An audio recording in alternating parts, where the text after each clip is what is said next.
हिंदू धर्म ग्रंथों में इस बात का उल्लेख है कि कैलाश पर्वत पर भगवान शिव आज भी निवास करते हैं। हिंदू धर्म के देवी देवता सिर्फ पौराणिक कथाओं के पात्र नहीं थे, बल्कि वे ऐसी शक्तियां थे जो पृथ्वी पर अलग अलग रूप में अलग अलग समय में विद्यमान रहे। और आज उनमें से कई शक्तियां आज भी हमारे बीच उपस्थित हैं, बस वो किसी को नजर नहीं आती। लेकिन इस धरती पर आज भी एक ऐसी जगह है जो पूरी तरीके से विज्ञान को चुनौती देती है। हम बात कर रहे हैं इस धरती के सबसे रहस्यमय पर्वत कैलाश पर्वत की, जहां स्वयं भगवान शिव के होने का एहसास आज भी होता रहता है। हिमालय की गोद में बसा यह पर्वत भले ही दुनिया का सबसे ऊंचा पर्वत नहीं है, लेकिन इसकी भव्यता इसकी ऊंचाई में नहीं बल्कि इसके आकार में है। शिवलिंग के आकार का यह पर्वत स्वयं में ही एक मंदिर के समान है। हेलो एवरीवन, मैं आकृति अग्रवाल आज आपके सामने एक नया वीडियो लेकर उपस्थित हूँ। आज के वीडियो में हम बात करेंगे कि क्या आज भी भगवान शिव कैलाश पर्वत पर निवास करते हैं, और साथ ही ये जानने की कोशिश भी करेंगे कि आखिर क्यों कोई आज तक कैलाश पर्वत पर चढ़ाई नहीं कर सका। तो चलिए बिना देर के वीडियो को शुरू करते हैं और जानते हैं कैलाश पर्वत के बारे में।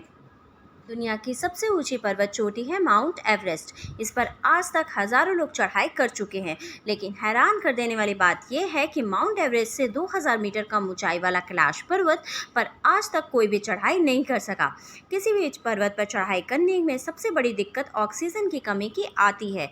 माउंट एवरेस्ट की ऊंचाई 8848 मीटर है और इस ऊंचाई पर ऑक्सीजन की मात्रा काफ़ी कम हो जाती है। इतने मुश्किल हालात में भी माउंट एवरेस्ट पर लगभग 4000 से भी ज़्यादा लोग चढ़ाई कर चुके हैं, जबकि दूसरी ओर कैलाश पर्वत जिसकी ऊंचाई 6638 मीटर है, मतलब माउंट एवरेस्ट से लगभग 2000 मीटर्स कम, इसके बावजूद भी आज तक कोई भी इसके शिखर पर नहीं पहुंच पाया।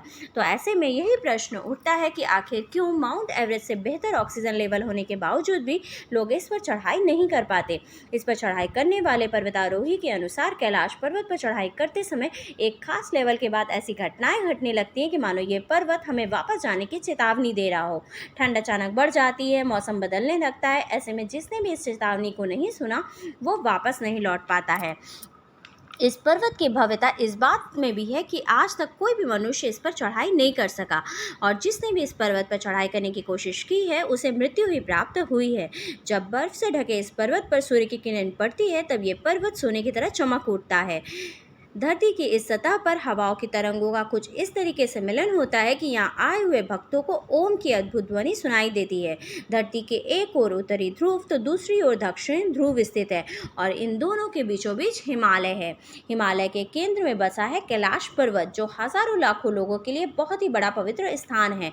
आपको शायद मालूम नहीं होगा कि कैलाश पर्वत पर सिर्फ हिंदू धर्म के लिए नहीं बल्कि और भी धर्मों के लिए काफ़ी पवित्र माना जाता है। हाल ही में वैज्ञानिकों द्वारा कैलाश पर्वत को इस धरती का केंद्र यानी कि एक्सिस बताया गया है। इस पर्वत पर दिशा सूचक यानी कि कंपास भी काम करना बंद कर देते हैं। बहुत से सारे शोधकर्ताओं और वैज्ञानिकों द्वारा यह माना गया है कि कैलाश पर्वत पर चारों दिशाओं का मिलन हो जाता है। ये पर्वत इस धरती के सभी जीव जंतु को जीवित रखने के लिए वातावरण को बनाए रखता है, और शायद इसीलिए इस जगह को प्राकृतिक शक्तियों का भंडार भी कहा गया है। हिंदू धर्म की मान्यताओं के अनुसार कैलाश पर्वत को भगवान शिव का घर माना जाता है, और बगैर उनकी आज्ञा के कोई भी इस स्थान पर नहीं जा सकता, यानी कि कैलाश पर्वत पर चढ़ाई करना लगभग असंभव है। परंतु तिब्बत के लोगों का कहना है कि 11वीं सदी में बौद्ध योगी मिलरप्पा ने इस पर्वत पर चढ़ाई करने की कोशिश की थी और वे सफल भी रहे थे, लेकिन इस बात को साबित करने के लिए उनके पास कोई भी पुख्ता प्रमाण नहीं है। कैलाश पर्वत के बारे में तिब्बत मंदिर के धर्मगुरु बताते हैं कि कैलाश पर्वत के चारों ओर एक अलौकिक शक्ति का प्रवाह होता है। इस कैलाश पर्वत के बारे में काफ़ी कथाएं भी प्रचलित हैं। इन कथाओं की सच्चाई को पता लगाने के लिए 1999 में रूस के नेत्र रोग विशेषज्ञ अर्नेस्ट मुंदासेवा ने कैलाश पर्वत के रहस्यों की खोज करने के लिए एक टीम बनाई, और इस पर्वत का कई दिनों तक अध्ययन करने के बाद अपनी किताब में उन्होंने बताया कि कैलाश पर्वत की चोटी बिल्कुल इंसानों द्वारा तैयार की गई पिरामिड जैसी लगती है, और कैलाश पर्वत की ये चोटी प्राकृतिक नहीं बल्कि किसी इंसानी शक्ति या अन्य शक्ति द्वारा तैयार की गई है।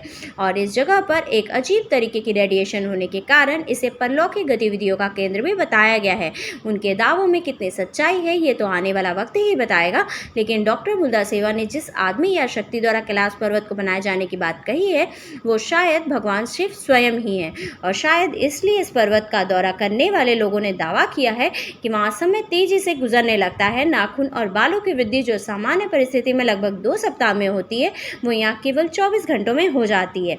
और इन पहाड़ों के बीच की हवा तेजी से उम्र बढ़ाने लगती है। व्यक्ति जल्दी ही वृद्ध होने लगता है, दिल की धड़कन बहुत ज़्यादा बढ़ जाती है, कमजोरी आने लगती है और लोगों को ऐसा महसूस होने लगता है कि उन्हें यहाँ अब और नहीं रुकना चाहिए। और जैसे जैसे लोग कैलाश पर्वत से नीचे आने लगते हैं उनका स्वास्थ्य बेहतर होने लगता है। धीरे धीरे अब दुनिया के अधिकतर लोग यह स्वीकार करने लगे हैं कि कैलाश पर्वत पर देवों के देव महादेव यानी कि शिव जी निवास करते हैं और इसलिए कोई भी जीवित इंसान यहाँ पर चढ़ाई नहीं कर सका।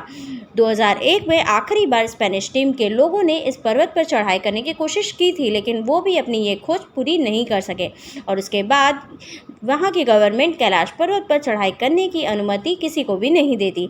आपका इस बात पर क्या विचार है हमें कमेंट करके ज़रूर बताइएगा। आज के वीडियो में बस इतना ही। For more such interesting video like and subscribe my channel. Thank you. Bye bye.